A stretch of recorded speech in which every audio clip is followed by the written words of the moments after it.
E agora sim vamos tratar deste tema incontinência que afeta muitas mulheres, também homens, mas hoje direcionamos a nossa conversa para a mulher. Connosco está a doutora Susana Mesquita, ela especializou-se entretanto nas coisas na saúde da mulher, podemos dizer assim, e hoje escolhemos tratar este tema da incontinência e certamente a Susana vai continuar a colaborar connosco noutros temas que há muito para conversar. Susana, nós vamos tratar-nos por tu porque já nos conhecemos, portanto acabam aqui as barreiras, não é? Susana, se calhar antes de mais podemos falar da continência. Como é que tudo se processa naturalmente? Como é que o organismo controla a urina, por exemplo? Exatamente. Bom dia. Bom dia. Bom dia. Eu gostava exatamente de começar por essa parte que fala-se tanto de incontinência e a continência ninguém se fala porque quando ela está a acontecer não há um problema. Pois. Mas tudo começa aí, não é? Portanto, eu costumo explicar para as minhas pacientes que vêm ter comigo que a urina é formada nos rins, toda a gente sabe, depois desce por dois tubinhos que se chamam ureteres e chega à bexiga. Aí na bexiga ela vai ficar armazenada. Eu sei que temos duas imagens para explicar. Vamos ver se serão necessárias. Vou começar, eu falo um bocadinho com as mãos, espero que dê para perceber. Estás à vontade. A urina ao chegar à bexiga vai ser armazenada e então a bexiga vai esticando porque ela é elástica, funciona como um balão e a sua parede é constituída por músculo. Ela vai esticando, chega a uma dada altura, dá informação ao cérebro que está a ficar cheia. Essa primeira informação o cérebro recebe e informa a dona da bexiga, ou o dono da bexiga, de que tem que encontrar uma casa de banho. Temos tempo, não é urgente. Então a pessoa vai se dirigir lá, vai continuar a produzir-se, vai continuar a armazenar-se. Chegando à casa de banho, há um processo que é fundamental e que às vezes não acontece, em que a pessoa se deve, no caso das senhoras, sentar-se, relaxar e deixar a bexiga esvaziar totalmente. Pois, mas, Susana, numa casa de banho pública as coisas complicam-se, não é? Ninguém deveria sentar-se, pelo menos sem proteção, numa casa de banho pública, não é? Exatamente. E eu, nessa altura, costumo pedir, limpem as sanitas com o que quiserem, o que tiverem à mão, protejam a sanita e tentem sentar. Se não for possível, se realmente é um horror. Uma vez, de vez em quando, não faz mal. O problema é que eu tenho cada vez mais senhoras que me procuram e que me dizem eu não tenho coragem para fazer no meu trabalho. Eu não tenho coragem para fazer na rua. E o que acontece é que uma vez, duas vezes, 3, 100, 1000... O que é que isso provoca ao nosso organismo?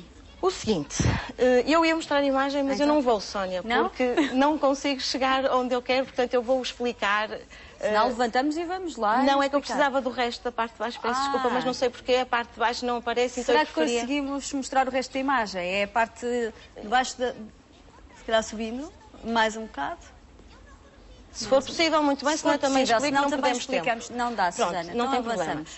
Nós temos duas estruturas que nos ajudam a segurar, digamos assim, a bexiga a urina dentro da bexiga. Uma parte superior que se chamam, eu vou falar os termos técnicos, mas depois vou traduzir para português. Os primeiros que se chamam esfíncteres e que são, eu costumo chamar-lhes torneirinhas. São as torneirinhas que o nosso organismo tem para segurar a urina na bexiga. E depois temos um plano B, que é o pavimento pélvico, ou períneo. Nomes complicados, mas que têm que ser usados para as pessoas perceberem. Está um pouquinho melhor. Está melhor. Vamos lá. Vamos a isso. Muito bem, e há que controlar então esses músculos. Pronto. Estes dois que estamos a ver aqui em cima, a vermelho, são todos em vermelho, peço desculpa, mas são os esfíncteres. Aquilo que eu chamei de torneirinhas. Exato. Estes 4 não são controlados pela nossa vontade. São automáticos, nós não os controlamos. E aqui embaixo temos o que eu chamo o plano B. O plano B significa que quando estes falham, nós vamos tentar ajudar com os músculos que estão no fundo do nosso corpo. Estes podem ser controlados por nós. Embora também tenham um controle superior automático, nós podemos controlá-los e o trabalho passa por aí. Então, Susana, quando temos incontinência urinária, não conseguimos controlar esses músculos? À partida vai depender, e eu vou já a seguir explicar os dois grandes tipos de incontinência. À partida, os esfíncteres, as torneirinhas, avariam. E depois, se a pessoa tem o hábito de treinar os seus músculos, pode compensar a falha das torneirinhas. Se a pessoa tiver, como muitas vezes à medida que a idade avança, enfraquecimento muscular global, estes também vão enfraquecer, como todos os outros. Mas podemos fortalecer essa parte, não é? Com exercício e fisioterapia. Excelente. Certo? Portanto, o que é que acontece quando nós fazemos, não nos sentamos para fazer o nosso xixi? Sim. Estes músculos vão ficar contraídos. Porque se eu estou em pé ou se eu não estou sentada, eu vou estar a contrair, não relaxam, e estão a dar uma informação à bexiga para relaxar. Então eu estou a pedir ao meu cérebro para dar uma ordem à bexiga quando o meu períneo está a dizer o contrário. Uma informação contrária, ok. Ao fim de centenas e milhares de vezes a fazer a mesma coisa, a informação começa a ficar complicada e vamos começar a ter problemas a nível da bexiga porque há uma confusão da informação. Ok. E isso leva-nos a outro problema. Agora, eu ia pedir, se mostrávamos a segunda imagem, espero que esteja na altura certa, porque aqui mostra-nos um corte, como se estivesse assim, estamos a olhar de lado, esta é a parte da frente e aqui temos a parte de baixo do nosso corpo que engloba 3 orifícios, no caso das mulheres, um da frente que comunica com a bexiga, um central que comunica com o útero, que será a vagina, e um posterior que comunica com o intestino e que será o ânus. Nós vamos falar daqui a um pouquinho de contrair o pavimento pélvico. Vamos tentar com que as pessoas em casa e nós também façamos uma contração.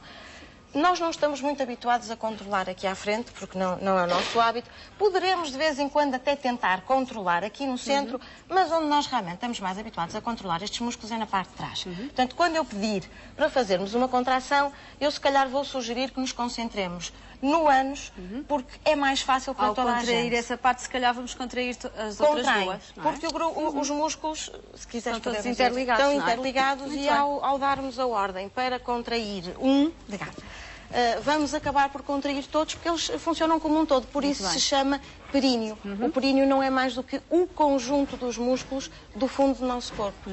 Muito bem. Vamos então explicar de que forma é que se pode prevenir, certo? E tratar. Exatamente. A incontinência urinária.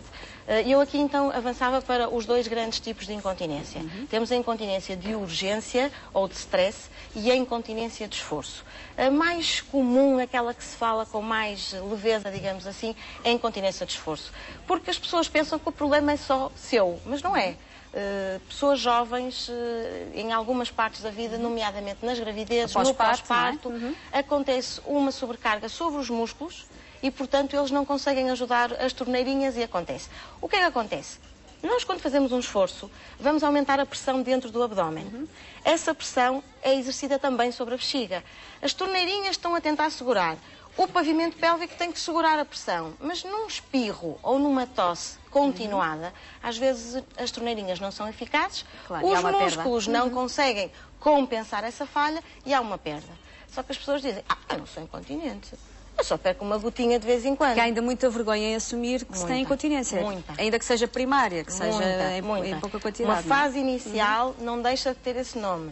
E o nome é apenas um nome, não tem vergonha nenhuma. Mas a boa notícia é que há tratamento e pensarem que não estão sozinhas, não é? Porque há muitas mulheres a passar por isto. Inclusive, antes de irmos ao tratamento, e uma vez que temos aqui um testemunho vivo, a Dona Maria de Lourdes Vasconcelos, muito obrigada por ter vindo. Nada. Quer falar-nos do seu caso de incontinência e como é que foi resolvido? Sim, pronto. Eu estou dentro dos parâmetros daquilo que a Susana, portanto, disse, em que realmente comecei a sentir umas pequenas gotinhas, só que eu imediatamente falei com o meu médico de clínica geral e ele disse-me, eu estava no início, pronto, não deixei... Não há que ter vergonha em falar disto logo ao nosso médico. Isso mesmo, portanto, foi logo imediatamente no início, falei com o meu médico de clínica geral e ele disse-me para realmente fazer este tratamento. Quem encaminhou-a, portanto? Encaminhou-me para a Susana, portanto, onde eu fiz o tratamento durante 3 semanas. E que tratamento foi esse, então? Portanto, é um tratamento para fortalecer o músculo que realmente... Eu tinha o fraco destes anos todos, que fiz aquilo que ela muito bem explicou, que eu fazia. Portanto, eu no meu trabalho, por isto ou por aquilo, como era professora, não tinha tempo, deixava e, portanto... Aqueles erros que todos nós fazemos, que realmente é bom dar a conhecer hoje em dia, para que realmente não se faça esse tipo de erros. Susana, vamos perceber então como é que é este tratamento. Vamos. Desculpa, Sónia, mas eu não queria deixar incompleto, só falar muito rapidamente de outro tipo de incontinência, porque as pessoas dizem, não é isso que eu tenho, é importante perceber que há uma outra um pouquinho mais complexa, vou só resumir, incontinência de stress ou incontinência de urgência, em que a pessoa não consegue controlar e a bexiga esvazia sozinha. Aí já há um componente neurológico a nível da bexiga. O tratamento passa mais ou menos pelo mesmo, mas com finalidades diferentes. É aquela pessoa que vai a chegar a casa, põe a chave na porta e já não chega à casa de banho. É a pessoa que já está em casa, vai-se a dirigir à casa de banho e não chega a tempo para se sentar. Isso é um trabalho um bocadinho diferente, é um pouquinho mais demorado, não são as tais 2, 3 semanas, como disse a Maria de Lourdes, é um trabalho um pouquinho mais demorado, um pouquinho mais complexo. O tratamento passa precisamente por duas fases básicas. Uma primeira de eletroestimulação para fortalecermos os músculos de uma forma artificial. Isso parece assim um nome complicado. São elétrodos. É uma pequenina sonda que é introduzida na vagina para estimular, mas a Lourdes está aqui... Não. Nenhuma. Isso deve ser logo a primeira pergunta que fazem, sem não é? dúvida. Não, a primeira vez sentir. é normal a pessoa ficar um bocado porque não sabe aquilo com que vai contar, não é? Mas depois é um tratamento muitíssimo simples e... Indolor. Não tem dolor. Muito bem. E o que essa eletroestimulação vai fazer? É apenas, de uma forma artificial, vai contrair os músculos, fortalecendo-os e dando aquilo que eu chamo o primeiro empurrãozinho, para o tratamento ter sucesso mais rápido. Na segunda fase, usamos a mesma sonda, ligamos o aparelho, o ecrã, e a senhora vai aprender a contrair porque vai ver a contração. Eu pedi então muito rapidamente para fazermos um exercício, tanto nós como em casa, íamos pedir, como eu te expliquei há bocadinho, vamos tentar apertar, vamos nos concentrar se calhar no ânus, é mais fácil. Vamos concentrar todos em fazer a ginástica. Apertar e segurar um pouquinho, vamos contar até 5, 4, Convém descruzar as 5, pernas? não é necessário, vamos descansar, não, pode ser de pé, pode ser Contar sentado. até 5. Vamos repetir, vamos apertar, vamos manter apertado durante uns 5 segundinhos, 4, 5 e vamos descansar. E agora há um outro tipo de contração que são as contrações rápidas. Então vamos brincar com o músculo. Vamos apertar, descontrair. Vamos repetir, apertar, descontrair. Mais umas 2, 3 vezes. E são agora, exercícios muito simples, mas depois podem fazer a diferença. Eu ia só pedir, não sei se é possível a última imagem, a última terminar. imagem, porque se nós estivéssemos ligados ao aparelho, seria a imagem que nós íamos ter no ecrã. Não temos hipótese de mostrar hoje. Não faz mal, não tem problema. É visível, não é? Ligando ao aparelho, vê-se mesmo o músculo a contrair. Finalizando, projetamos um trabalho de casa e a pessoa depois vai fazer em casa. Isso é fundamental, Sónia, porque uma vez na clínica não vai resultar. Isto não é milagre, não é uma pílula de todos os resultados, fica tudo bem, não. Ensino e depois faz em casa. E eu gostava só para fecharmos. Que ao falar com a Lourdes, que já não falava há algum tempo, ela me disse, ainda me apanho a fazer as contrações de vez em quando, e eu gostava... Realmente em casa, sempre que me lembro, sei lá, estou a cozinhar... Já faz isso involuntariamente? Já faço involuntariamente, portanto, e realmente... Mas é bom que continue também, não é? É o segredo para a continuação dos resultados. Muito bem. Muito obrigada, Dona Maria de Lourdes e Susana. Até uma próxima oportunidade. Obrigada.